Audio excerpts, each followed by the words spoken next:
दोस्तों, कहते हैं कि समय बड़ा बलवान होता है। ऐसे ही यहाँ पर एक समय ऐसा आया कि मात्र एक 1500 रुपये के लिए और 6 से 7 जानें चली जाती हैं, 6 से 7 मर्डर हो जाते हैं। अब दोस्तों, एक 6 से 7 लोगों को अपनी जान देकर कीमत चुकानी पड़ी उस 1500 रुपये के लिए। दोस्तों, आखिर ये 1500 रुपये किस बात के थे, इस पूरे घटनाक्रम को इस वीडियो के माध्यम से जानने से पहले दोस्तों, आपसे वही रिक्वेस्ट कि वीडियो को लाइक कर दो, चैनल को सब्सक्राइब कर लो, जिससे मेरा हौसला बढ़ता रहे। नमस्कार, स्वागत है सच्ची घटनाओं पर आधारित क्राइम स्टोरी के इस नए एपिसोड में। ये सच्ची घटना सुनाने जा रहा हूँ। बिहार राज्य में एक ज़िला लगता है वैशाली, वैशाली में ही एक थाना लगता है रघुनाथपुर, रघुनाथपुर में ही एक पुलिस चौकी लगती है रुस्तमपुर। रुस्तमपुर की एक घटना है। 1 जनवरी 2006 की सुबह ही सुबह रुस्तमपुर पुलिस चौकी में प्रभारी अंजनी कुमार सब इंस्पेक्टर को खबर मिलती है कि फलाना गांव में आग लग गई है।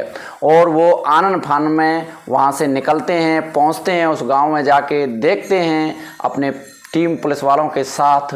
तो देखते हैं कि वो जो घर था वो पूरी तरह से झुलस चुका है। उसमें 2 दरवाजे थे, एक आंगन था जिसमें पूरी तरह से झुलस चुका है, और एक खिड़की से जब झांक के देखते हैं तो पता चलता है कि उसमें 4 से 5 6 लाशें जो बिल्कुल कंकाल बन चुकी हैं जल करके और बिल्कुल झुलस गई हैं।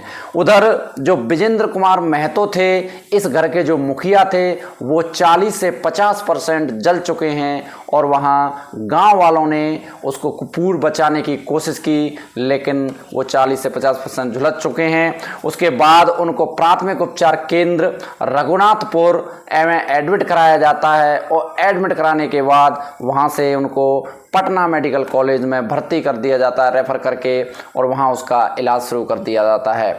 इसी बीच जब ये उनसे पूछताछ की जाती है, वहाँ पर जो जैसे जैसे अधिकारियों को खबर मिलती जा रही थी, उच्च अधिकारी वहाँ पर आते जा रहे थे। जैसे जैसे वहाँ पर नेताओं को भी खबर लगती है, तो वो भी जो है, जैसे नीतीश कुमार, लालू प्रसाद यादव और रामविलास पासवान जैसे नेता इसमें भाग लेते हैं और पहुँचते हैं, क्योंकि ये मामला ऐसा था कि पूरे घर को यहाँ पर तबाह कर दिया गया था, जला दिया गया था। अब दोस्तों, अक्टूबर 2005 में जब ये घटना है, इसके बारे में जब अपन जानने की कोशिश की, उस विजेंद्र कुमार महतो से पुलिस ने छानबीन की, तो उसमें उन्होंने जो कहानी सामने आई वो वाकई में हैरान कर देने वाली है, वाकई में झकझोर देने वाली है। दोस्तों, विजेंद्र कुमार मेहता ने ये अपनी कहानी मुंह से सुनाई कि 5 अक्टूबर 2005 में एक भैंस की चोरी हो जाती है, जो विजेंद्र कुमार महतो की भैंस थी, और उस भैंस की चोरी हो जाती है। बताते हैं बहुत अच्छी भैंस थी। तो जब वो चोरी हो जाती है, ये परेशान हो जाते हैं विजेंद्र कुमार महतो, क्योंकि इनका जो घर का खर्चा था वो उस भैंस के ऊपर ही निर्भर था, उस भैंस से ही चलता था। ये थोड़ी बहुत मजदूरी भी किया करते थे।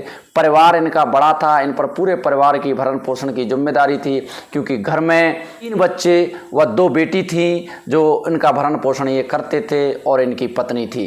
दोस्तों, जब ये वाकया अक्टूबर 2005 में भैंस चोरी हो जाती है, ये परेशान होते हैं, इधर उधर भैंस को ढूंढने की कोशिश करते हैं, और पता चलता है कि 1-2 महीने में इनकी भैंस मिल जाती है, और जिस पर मिलती है उनका नाम था जगत राय।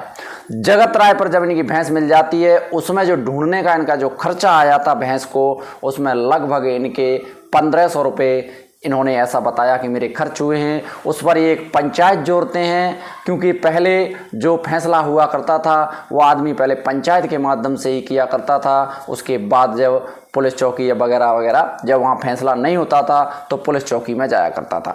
तो इस समय इन्होंने एक पंचायत जोड़ी, और पंचायत जोड़ करके पंचों के सामने एक फैसला रखा कि देखिए पंचों, मेरा जो खर्चा इसमें आया है वो 1500 रुपये का खर्चा आया है। मैं बहुत गरीब हूँ और मेरे लिए ये 1500 रुपये बेहद खास हैं, बहुत हैं। इसलिए आपसे मेरी एक रिक्वेस्ट है कि आप मेरे ये 1500 रुपये दिलवा दें तो मेरे लिए बहुत अच्छा होगा।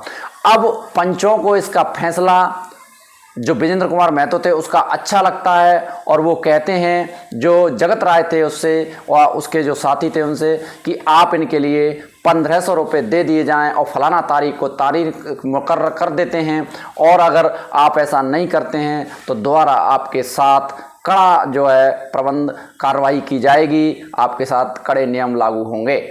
दोस्तों उसके कुछ दिन गुजर जाते हैं, लेकिन ये जो जगत राय है ऐसा कुछ नहीं करते, इसको पैसे नहीं देते हैं। 15 दिन निकलने के बाद ये जो है जो विजेंद्र कुमार महतो होते हैं ये पहुंच जाते हैं नज़दीकी पुलिस स्टेशन यानी कि रुस्तमपुर पुलिस चौकी में जाके रिपोर्ट लिखाते हैं।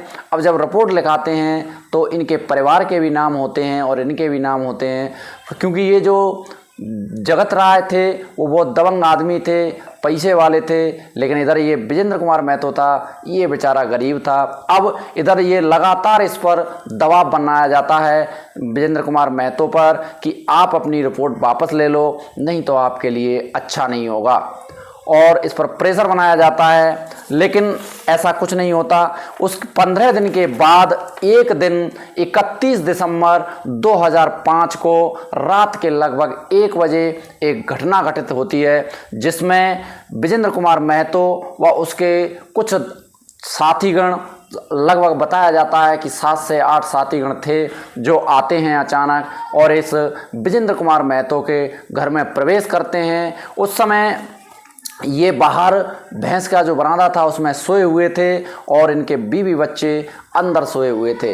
तो जाकर के ये अपने साथ में कुछ केरोसिन की केन ले जाते हैं, और जो विजेंद्र कुमार महतो थे उनको इनकी असराहट का, इसके जाने का पता लग चुका था। तो जैसे ही वो उठने की कोशिश करते हैं उससे पहले ही इनको दबोच लिया जाता है, इनके मुंह में कपड़ा ठूंस दिया जाता है और इनके हाथ पैरों को बांध दिया जाता है। जब इनके हाथ पैरों को बांध दिया जाता है उसके बाद इन पर केरोसिन छिड़क दी जाती है और घर के तमाम सारी जगहों पर केरोसिन छिड़क दी जाती है। उनके जो बच्चे थे, बीवी थी, उन पर केरोसिन छिड़क दी जाती है और उनकी कुंदी गेट की लगा दी जाती है।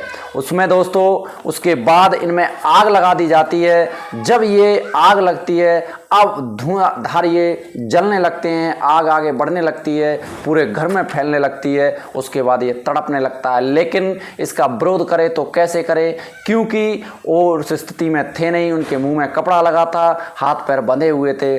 जब ये झुलस जाते हैं तब कहीं जाकर के ये ज़ोर ज़ोर से, जब ये 30 से 40% झुलस जाते हैं, इनके जो रस्सियाँ थीं वो इनकी ताकत जब आजमाते हैं, जलने की वजह से टूट जाती हैं, तब जाके ये मुंह का कपड़ा निकालते हैं, चीखने लगते हैं, चिल्लाने लगते हैं, और इनके अड़ोसी पड़ोसी गांव वाले सुनते हैं, वो भाग करके आते हैं। तब तक ये 30 से 40% जल चुके थे। तो तब ये उनको बचाने की कोशिश करते हैं, लेकिन इनको तो 30 से 40% जलने पर बचा लिया जाता है। लेकिन इसके अंदर जो कमरे के अंदर थे, ये उनकी बीवी थी और बेटी थी 12 साल की, पूनम थी 10 साल की, सूरज कुमार 8 साल का, अनिल कुमार 6 साल का और राजेश कुमार 3 साल का, और इसी के साथ इनकी एक भैंस भी बंधी थी, उसको भी जला करके खाक कर दिया जाता है। और उनको वो गांव वाले बचा नहीं पाए, लेकिन इसको बचा लिया जाता है, विजेंद्र कुमार महतो को। इसको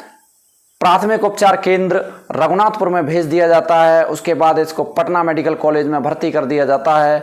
उसके बाद चार्जशीट लगाई जाती है, पुलिस आती है, तफ्तीश करती है। 30 अक्टूबर 2009 को ट्रायल कोर्ट में इनके खिलाफ जो है चार्जशीट लगा दी जाती है और इनको जो है फांसी की सजा सुना दी जाती है। जगत राय और बच्चा बाबू राय, दीपक राय उर्फ विपत राय, इन तीनों को जो है फांसी की सजा सुना दी जाती है उच्च अदालत में। लेकिन ये उसके बाद उच्च यानी सुप्रीम कोर्ट में फिर से अपनी ये सुनवाई के लिए पेश करते हैं कि हमारे साथ ज्यादती हुई है, हम पर जो केस लगाया गया है वो झूठा लगाया गया है। इनके वकील थे जो अपनी दलील रखते हैं कोर्ट के सामने। लेकिन जो सुप्रीम कोर्ट होता है वो 19 दिसंबर 2013 को जो बच्चा बाबू राय होता है उसके साथ कुछ राहत बरतते हुए और उसको कठोर कारावास व कड़ी मशक्कत के साथ जब तक इसको जेल में रखा जाए, जब तक इसके आखिरी प्राण न निकल जाएं, ऐसा इसको जो है सज़ा सुनाई जाती है। और जो दो होते हैं, जगत राय और दीपक राय विपत राय, इनको जो है कठोर सजा की सजा सुनाई जाती है कि इनको कठोर फांसी दी जाए। जब तक इनको फांसी दी जाए तब तक इनके आखिरी प्राण ना निकल जाएं, ऐसी सज़ा मुकर्रर की जाती है। उसके बाद इस केस को rare of the rare case रखा जाता है, कठोर केस रखा जाता है। उसके बाद ये राष्ट्रपति थे रामनाथ कोविंद, और उनके सामने ये अपना प्रस्ताव रखते हैं अपने केस को, और ये अपने वकीलों के माध्यम से अपने आप को बचाने की कोशिश करते हैं, लेकिन वहाँ से भी इनको सफलता नहीं मिलती। वहाँ से भी इनको सजाए मौत ही दी जाती है दोनों को, और उसको सज़ा कठोर कारावास व कड़ी मशक्कत के साथ सज़ा जो है कारावास की दी जाती है। और दोस्तों इसके बाद ये अभी भी केस जो है पेंडिंग में ही है और चल रहा है। अब ये तो गर्भगृह में छुपा हुआ है कि इनको फांसी होगी या आगे क्या होगा, ये पेंडिंग में ही रहेगा। कब तक ऐसे चलेगा, क्योंकि ये दोस्तों ये इंडिया या संविधान जो भारत का संविधान है, लचीला संविधान है, क्या होगा इसका तो आगे भविष्य में ही पता चलेगा।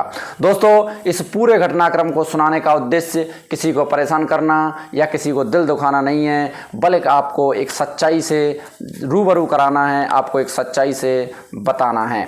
दोस्तों आप जहां भी रहें अपने आप को सुरक्षित रखें, अपना ख्याल रखें, अपने पर संबंधियों का ख्याल रखें। दोस्तों इसी के साथ चलते हैं, मिलेंगे फिर से एक नई वीडियो के साथ। तब तक के लिए एक प्यारा सा कमेंट इस विजेंद्र महतो के लिए ज़रूर करना कि इसमें किसकी गलती थी। दोस्तों इसी के साथ जय हिंद, जय भारत।